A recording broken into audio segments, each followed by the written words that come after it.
मजहब की खराबी है ना अखलाक की पस्ती। मजहब की खराबी है ना अखलाक की पस्ती, दुनिया के मसाइब का सबब और ही कुछ है। सलाम, नमस्ते, सत श्री अकाल। मैं हूं आपके साथ हर्षिता मिश्रा और आप देख रहे हैं टाइम्स मेल। हमारे देश में 2014 के बाद बहुत बड़े बड़े क्रांतिकारी पैदा हुए। इन क्रांतिकारियों ने खुद को धर्म योद्धा कहना शुरू कर दिया। कुछ ने खुद को गौ रक्षक कहा, कुछ ने खुद को हिंदू योद्धा कहा, कुछ ने खुद को धर्म रक्षक कहा, कुछ ने खुद को जाति रक्षक कहा। लेकिन इनमें से एक भी ना तो समाज का रक्षक साबित हुआ और ना ही देश का रक्षक साबित हुआ, क्योंकि इन लोगों ने 2014 के बाद ऐसा इतिहास पढ़ा जिसने उनके दिलो दिमाग को नफरत से भर दिया।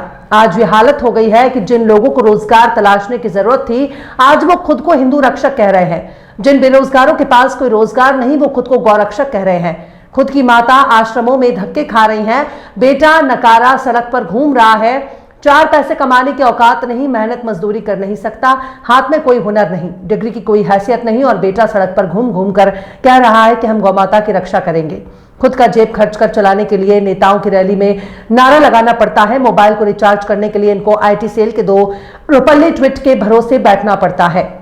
लेकिन सड़क पर घूमकर छाती चौड़ी करके यही लोग कहते हैं कि हम कट्टर हिंदू हैं। मतलब कट्टर हिंदू ना तो भोजन करता है और ना ही पानी पीता है, उसे ना तो कपड़े की जरूरत है और ना ही सर के ऊपर छत की जरूरत है, और ना तो पैसे के लिए रोजगार की जरूरत है। इनका एक ही मंत्र होता है जो दिन रात रटते रहते हैं, भारत को हिंदू राष्ट्र बनाएंगे, मुल्लों को सबक सिखाएंगे, अब्दुल की चूड़ी टाइट करेंगे, पंचर पुत्रों को भगाएंगे, हिंदू राष्ट्र बनाएंगे। खैर, ये तो उनकी एक बुनियादी पहचान हो गई, लेकिन इसके अलावा एक और पहचान भी है। अगर किसी व्यक्ति को फंसाना हो, गौ तस्करी करना हो, गौमांस हासिल करना हो, या फिर पैसे लेकर धरना प्रदर्शन करना हो, तब भी ऐसे ही लोग सबसे आगे नजर आते हैं। शायद इसे ही कहते हैं स्वदेशी व्यापार, शायद इसे ही कहते हैं मेक इन इंडिया, शायद इसे ही कहते हैं मोदी जी का विकास, और शायद ऐसे ही भारत बनेगा हिंदू राष्ट्र।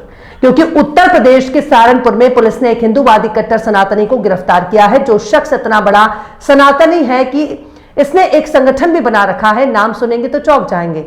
इसके नाम में हिंदू भी है, योद्धा भी है, परिवार भी है और संगठन भी शामिल है।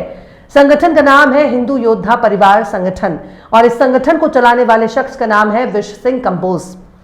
इन्होंने एक शख्स को गौहत्या में फंसाने के लिए 50,000 रुपए लिए। पैसे लेकर बकायदा पूरी साजिश करके इसने एक धरना प्रदर्शन किया। इसे आप पेड प्रोटेस्ट भी कह सकते हैं। ये ठीक उसी तरह से है जैसे पैसे लेकर दूसरों का प्रमोशन किया जाता है, जैसे आप पेड प्रमोशन कहते हैं। जैसे पैसे लेकर न्यूज चलाने वालों को पेड न्यूज कहते हैं, ठीक उसी तरह से पैसे लेकर धरना प्रदर्शन करना पेड प्रोटेस्ट कहलाता है। विश्व चौधरी नाम के इस नफरती जुमरे को भारतीय जनता पार्टी का नेता भी बताया जा रहा है। ये खुद को गौ पुत्र कहता है, लेकिन इसके कारनामों से पता चलता है कि ये बहुत पहुंची हुई हस्ती हैं, जो पैसा लेकर गाय की हत्या भी करवा सकता है और गौ तस्करी भी कर सकता है। विश्व चौधरी का एक मुस्लिम दोस्त टीपू कुरैशी ने अपने किसी परिचित को गौकशी में फंसाने के लिए विश्व चौधरी को 50,000 रुपए देता है। बकायदा जानवर का कंकाल भी इंतजाम करके विश्व चौधरी को देता है। इसके बाद विश्व चौधरी सड़क जाम कर प्रदर्शन करता है, लेकिन जब पुलिस ने लठ बजाना शुरू किया तो इसने तोते की तरह सबको चुगलना शुरू कर दिया। तब पता चला कि ये तो बहुत बड़ा वाला सनातनी निकला।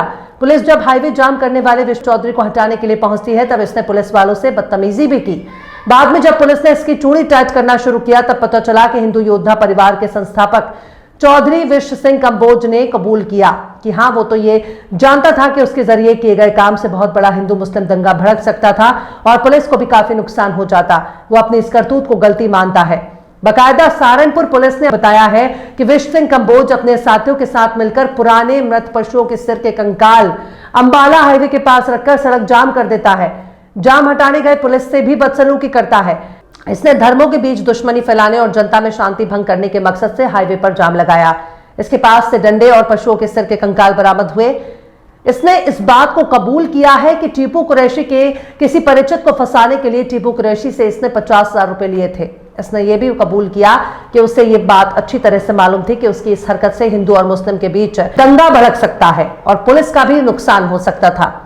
मतलब ये शख्स धर्म, कानून और भावनाओं के आड़ में घिनौना कारोबार कर रहा था, जहां पैसे के दम पर किसी को भी फंसाने और दंगा करने का ठेका ऐसे स्वघोषित हिंदूवादी लोगों ने अपने कंधे पर उठा रखा है। पर इस तरह के मामले कुछ भी नहीं है।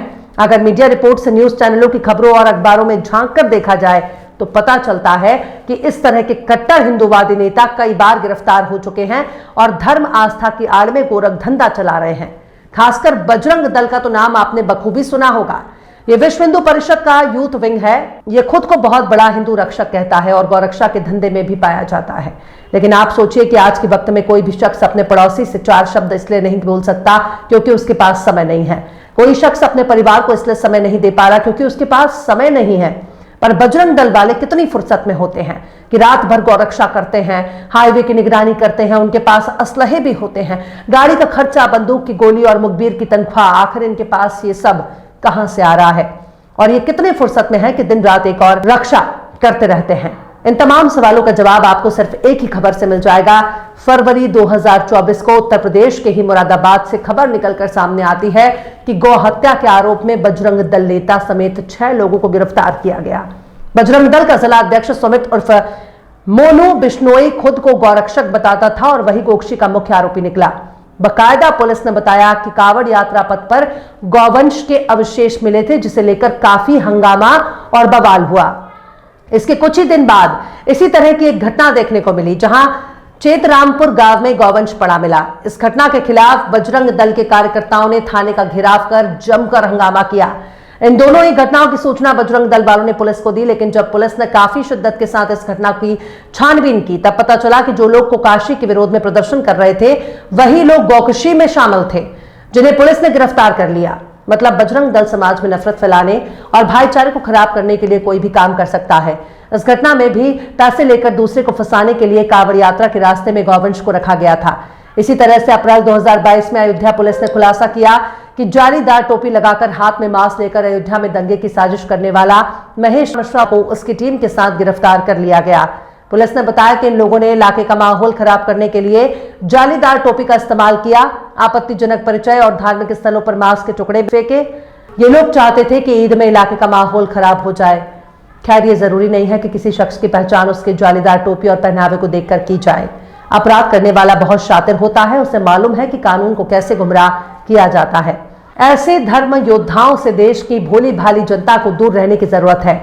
बेहतर है कि सामाजिक स्तर पर ऐसे लोगों का बहिष्कार किया जाए। हर व्यक्ति अपने धार्मिक आस्था से कट्टर होता है, उसे अलग से खुद को कट्टर या सेकुलर कहने की कोई जरूरत नहीं। समाज में सबके साथ मिलजुल कर अपनी धार्मिक आस्था के साथ जिंदा रहना भी सेकुलरिज्म है। फिलहाल इस खबर में बस इतना ही। इस पूरी खबर को शम्स तबरेज ने लिखा है, जिन्हें आप ट्विटर पर भी फॉलो कर सकते हैं। ट्विटर हैंडल है @शम्स_तबरेज़_कासी। ये वीडियो आपको कैसा लगा कमेंट बॉक्स में जरूर से बताइए। वीडियो पसंद आए तो लाइक करें, शेयर करें और बेबाक, निष्पक्ष, स्वतंत्र पत्रकारिता को सपोर्ट करने के लिए आप हमारे चैनल टाइम्स मेल को जरूर से सब्सक्राइब करें और हाँ, बेल आइकन की घंटी वाली बटन आप जरूर से दबा दें ताकि आपको हमारे आने वाले नए वीडियो की नोटिफिकेशन फौरन ही मिल जाए। फिर मिलता है किसी और वीडियो में एक नई खबर के साथ। हर्षिता मिश्रा को दीजिए इजाजत। जय हिंद। अगर अभी तक आपने हमारे चैनल टाइम्स मेल को सब्सक्राइब नहीं किया है तो जल्दी से सब्सक्राइब कर दें और बेल आइकन भी प्रेस कर दें।